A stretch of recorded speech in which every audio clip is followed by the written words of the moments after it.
He is Mark Zuckerberg. In 2004, together with his college friends, he founded Facebook.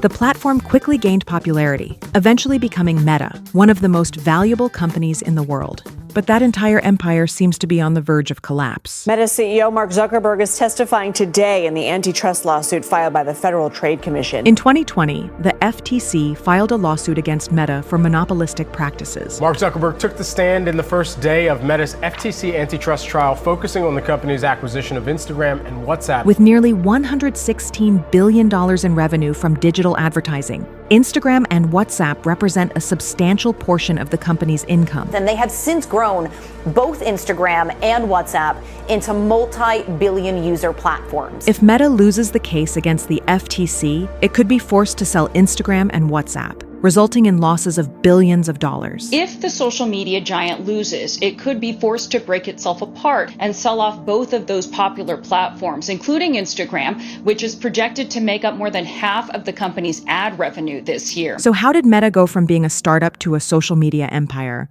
And what would the implications be for the company if it loses the case against the FTC?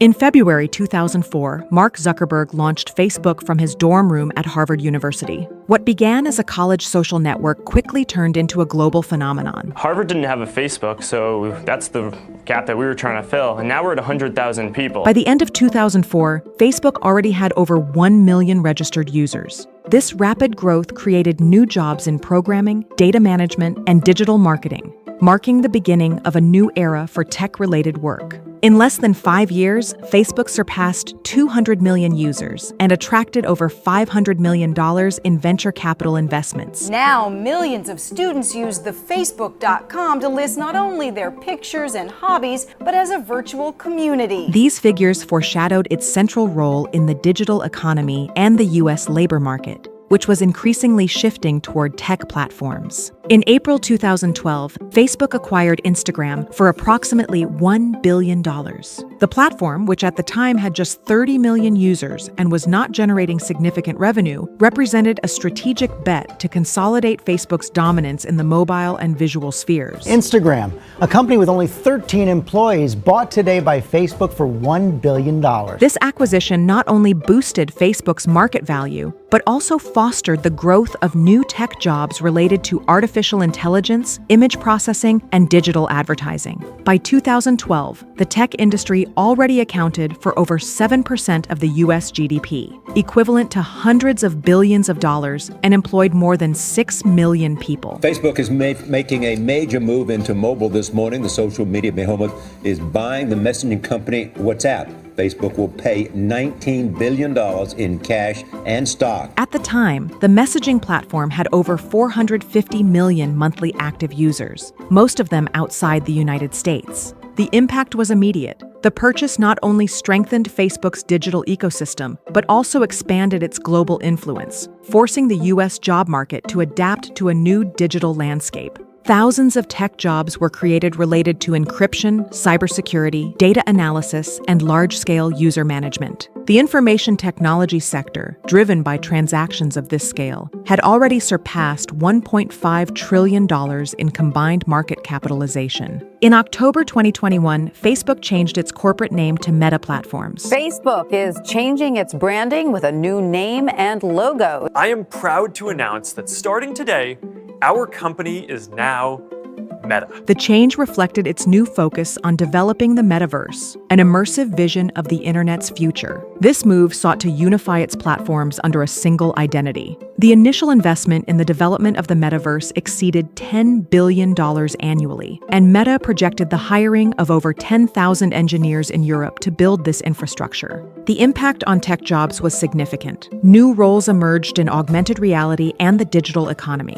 By 2021, the U.S. tech job market employed over 8.5 million people, accounting for 10.2% of all private sector employment. In 2022, major tech companies amassed combined valuations exceeding $8 trillion, with a direct impact on millions of jobs. Meta alone generated annual revenues above $115 billion and maintained a global workforce of over 80,000 employees. The temporary tech job market in the U.S. reached a value of $43.2 billion in 2024, representing a 5% increase from the previous year. However, all this growth has been accompanied by various criticisms from regulators. These platforms have enormous market dominance. They have really monopoly power. They really don't have competitors in a serious way. In December 2020, the United States Federal Trade Commission and attorneys general from 46 states filed a lawsuit against Meta. They accused it of illegally maintaining a monopoly in the social media sector through anti-competitive practices, including buying potential rivals like Instagram and WhatsApp. Federal and state regulators are accusing Facebook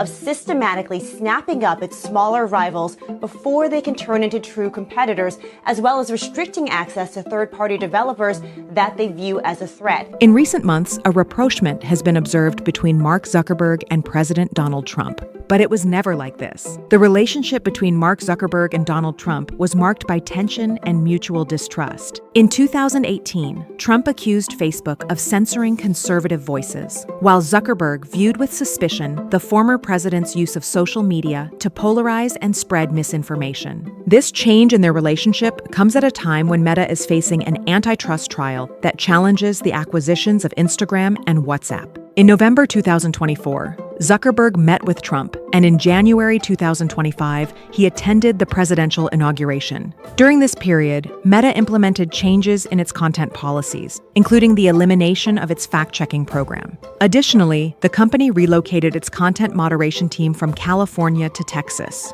Analysts have interpreted these actions as an attempt by Meta to improve its relationship with the new administration and reduce regulatory tensions. Now, ahead of the trial, the once frosty relationship between Zuckerberg and Trump has thawed. Zuckerberg has lobbied Trump to drop the FTC case, according to the Wall Street Journal, a report Meta didn't deny when approached by the BBC. This trial could have far-reaching implications for Meta and the tech sector in general. If the court rules against the company, it could be ordered to sell Instagram and WhatsApp, which would not only affect Meta's corporate structure, but also the digital ecosystem it has built. Moreover, it would set an important precedent in the regulation of major tech companies, potentially limiting future acquisitions and promoting greater market competition. On the other hand, if Meta successfully defends its actions, it could further consolidate its position in the tech sector. This would allow it to continue expanding, generate billions in revenue, and create new tech jobs. However, it could also face increased public and regulatory pressure to ensure fair and transparent business practices.